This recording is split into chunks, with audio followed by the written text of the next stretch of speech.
It is another edition of Time About the Movies, and today we're taking a look at the films of November 11th, 1994.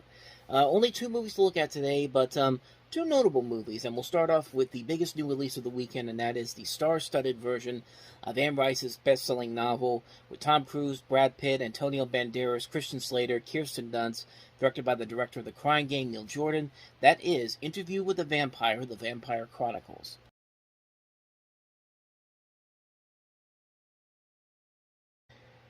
I mean, I'll give it this though. It's a very good-looking film. It's definitely very gothic, very period piece like. It's basically their intentions were trying to make a kind of the vampire equivalent to Gone with the Wind, and just on the production design alone, I think they pretty much succeeded on that front. It does feel like a grand epic scale film. As far as the rest of the film itself goes, I just think it's okay. I don't think it's anything too amazing.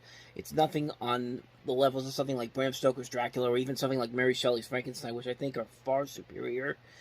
But I think this movie works okay. The performances overall are not terrible. I think the strongest person that comes out of this are two people in particular. Brad Pitt, who was just slowly but surely turning into this hot young action, it's not even action star, hot young star that slowly but surely everyone was starting to realize that this guy's got some acting chops here. And him and Kirsten Dunst, this is one of her first movies that she did that kind of got her into the spotlight as an actress, and it would later go on to her career, to the career that she would have. But I don't know. Everybody else in this movie is kind of phoning it in. Like Tom Cruise in particular is very much phoning it in as Lestat, and I just feel like he was just cast there because it's Tom Cruise. He's going to be the centerpiece of the film, and I mean, he's okay in the film, but he's not giving a great performance in this. Like, it feels like he's going a little too over the top in this. Christian Slater also feels like he's kind of phoning it in a little bit, as is Antonio Banderas and Stephen Ray. And I don't know. I went into this with a little bit more optimism to it because this is one of those movies that has had a longevity since it's come out. It's been seen by most people as one of the definitive modern day vampire films. And honestly, I just don't see it. I don't think it's as strong as I think they intended it to be. If I remember right, I think Anne Rice actually disowned this version for the longest time. But I mean, I could be wrong on that. But it also doesn't help that I just watched the new version of Interview with the Vampire they're doing now on AMC, which is the TV series, which I think is a whole lot better. I think it does a better job of expanding the story from the book and doing it a whole lot better. I think the acting there works a lot better. Um, the visuals are okay, but the storytelling I think is much better told. I think that's a much better representation of that story than this particular film, even though this movie was a huge success when it came out. And it was mostly because of the star power. I mean, Tom Cruise, Brad Pitt, Antonio Banderas, Christian Slater, directed by the guy who did The Crying Game. I mean, there was so much there that it had to be a hit in some way, shape, or form. It was going to be a hit regardless, and it was in the same spot that Bram Stoker's Dracula was in 2 years ago. But I don't think the movie is terrible. I think there are a lot of times in the movie where the movie actually turns out to be okay, but there's nothing in here that just really wowed me except for the performances of Pitt and Dunst. I think they were the two things that really kept the film going overall. As far as the rest of the movie itself goes, it's just kind of, it's just okay. It's one that I saw, I was just kind of like, I'm glad I saw it. I'd probably never watch it again, but I could probably see the appeal of it, but to me, it just was just like, good film. Probably will never watch it again unless I really get the urge to watch it again, which probably will never happen. But I mean, it's okay for what it is, but I think it could have been a whole lot better. I think the AMC series that's on right now is definitely proving that this story can be told a whole lot better. So I say definitely check that one out. But I mean, you can check this out too, and you might get something out of it. But that's Interview with the Vampire. Let's get to the other new release of the weekend, and that is Tim Allen in the holiday comedy The Santa Claus.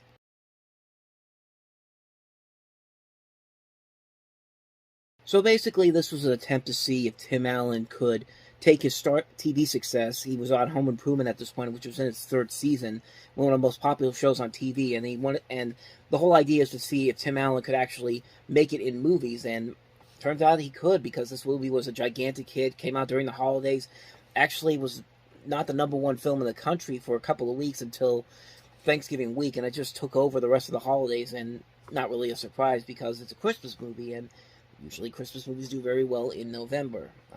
I mean, there's no really other way to say it, but it's interesting the history of this movie. This was always intended to be a Tim Allen starring vehicle, but they actually went to Bill Murray and Chevy Chase for the role of Scott Calvin, which they both turned it down. Chevy Chase due to scheduling conflicts, and Bill Murray didn't want to do another holiday film after Scrooge, which I think could have been very interesting to see what those two could have done in that role. A lot of the people here that could have been interesting in that, Tom Selleck, Tom Hanks, Mel Gibson. It's interesting interesting casting there, possible casting there. Like, if you want to see real interesting Christmas casting, go back and look at the names of people who could have been in Home Alone with. I think at one point Arnold Schwarzenegger was going to be the dad in Home Alone, but they said, "Yeah, we can't. That's not going to work out." But yeah, I'm looking at some of these names here. You got Jeff Daniels, Stanley Tucci, and Bradley Whitford up for the role of Neo, who was played in this movie by Judge Reinhold, and his Scott Calvin's ex-wife. Patricia Richardson from Home Improvement, Patricia Clarkson, Patricia Heaton, Kate Burton were all considered for this. Just interesting little bits there about how different castings almost made this movie completely different as it is. But for what it is, I mean, I'm not going to lie, it's a fun little holiday film. I don't love it as much as most people do. I think it kind of has that same kind of... I don't even want to say that. I was going to say it has that same kind of mentality as something like Hocus Pocus, which a lot of people really like, and yet I'm one of the few people that really hate the movie. I don't hate it as much as I hate that movie, but I think it's an okay film. I think it's a fun movie.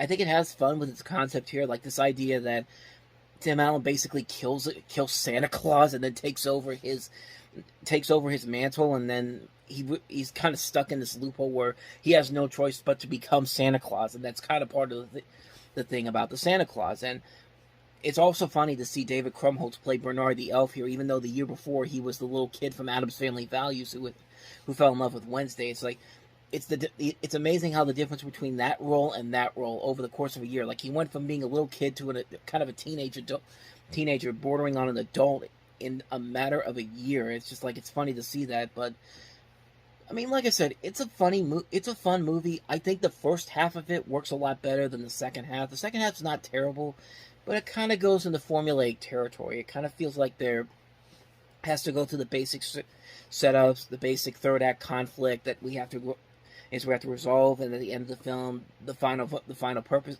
conflict, the final context of the final act gets represented. I don't even know what I'm saying there, but you kind of get what I'm trying to say here. I think the first half of the movie is where the most clever parts of the movie are. The second half isn't terrible, but it just kind of falls into more formulaic territory. I think it is a solidly made film.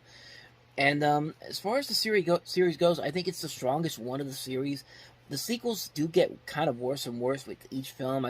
Like Santa Claus 2, I thought was okay, but I didn't think it had... I thought it worked better altogether. But at the same time, it doesn't have that same lasting power that this first movie does. Santa Claus 3 is just kind of meh. Like, I didn't hate it as much as everybody else did, but you could tell that everybody was kind of phoning it in. And then I've watched a couple of episodes of the miniseries The Santa Clauses on Disney Plus. I figured, you know what, it's been almost 20 years since the last movie.